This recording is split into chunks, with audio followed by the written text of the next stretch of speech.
Hey y'all, I haven't caught the bus in so long. This is downtown Tampa. This is, so freaking caught the, the bus, and the lady had the nerve to say, "Well, you the one riding the bus." I said, "Ma'am, I haven't rode no bus in years, you know."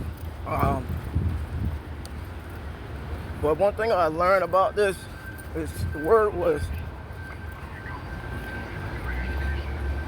in the group meeting last night was contentment. The courage to be content in the stage that you're in because you put yourself there. So it's contentment with acceptance. But when I was saying before I started filming this, the Lord say, I'll make a way of an escape. From running a cleaning company,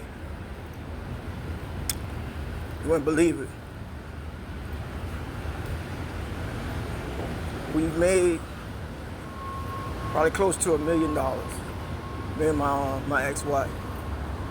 A lot of that goes with payroll, insurance, cars, you know. And I stepped out of boundary, stepped out of kingdomship, and messed that up twice through drinking.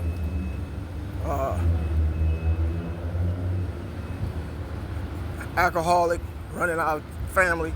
Some people had missed, like my uncle had missed him. I think Nita, she used to drink, but she stopped. A couple of people that kind of missed him. But everybody had their demon that they was fighting. But yeah, I'm down here. It's a lot of homelessness down here.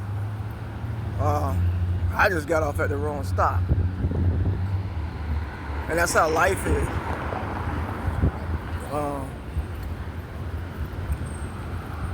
You get off at the wrong stop. And it ain't the stop that God told you to get off on.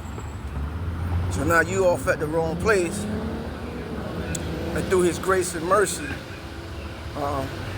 he doesn't have to do nothing.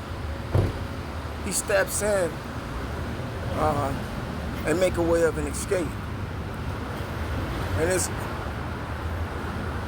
And a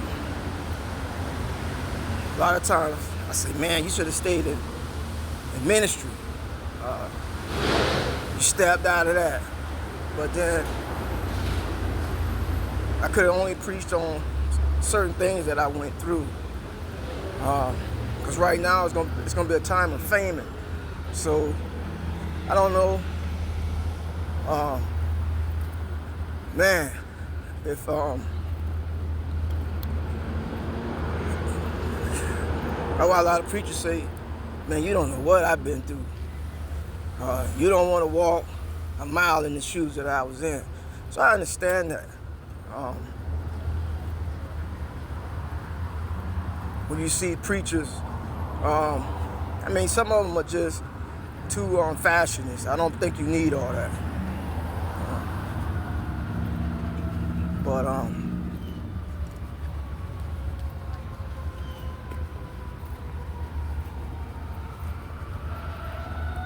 it's just that, then a lot of times I'm gonna tell you, with great comfortability come a great loss, or meaning you lose contact with God. You don't need him no more because now your money becomes your God, or your comfortability, or your other person somewhat becomes your God, or the drug or the alcohol. Anything you put first before him is your God. So I'm back on the potter's wheel. You know, yeah, break me.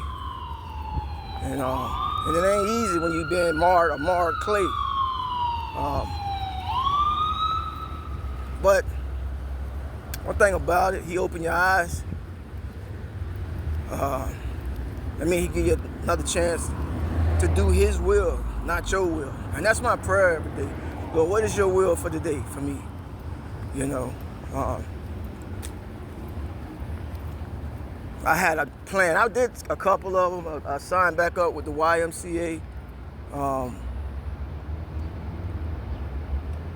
trying to go to this other church today, but that ain't working out. Well, it started at 3:30, so I got like 2 hours.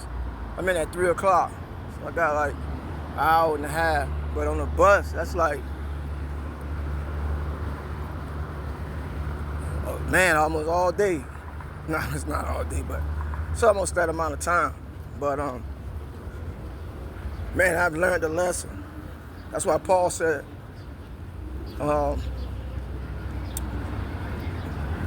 count it all, the book of James, count it all joy when you fall into various trials and temptation, knowing this, that it's the testing of your faith, and then patience, and then he goes on through this thing.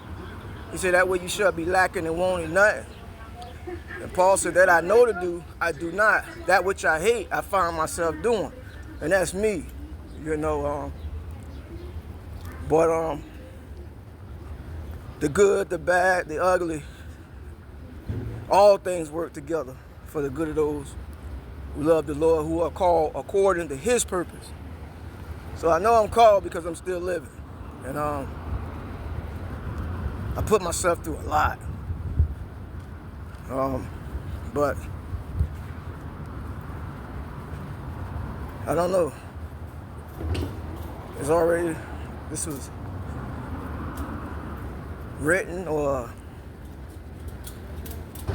it wasn't written. I added to it. He told me to run a slant. I did a Hail Mary. But at the end of the day, you know, I've learned to speak life over me and anybody else, and not death. Because a lot of times when he delivers you, the Bible says, for such was some of us, we forget where he delivered us from. So now we look down on other people. But I wasn't like that. Even with running the business, I would get homeless people. Some of them used to sleep in the house. Some of them, we would put them on the back porch.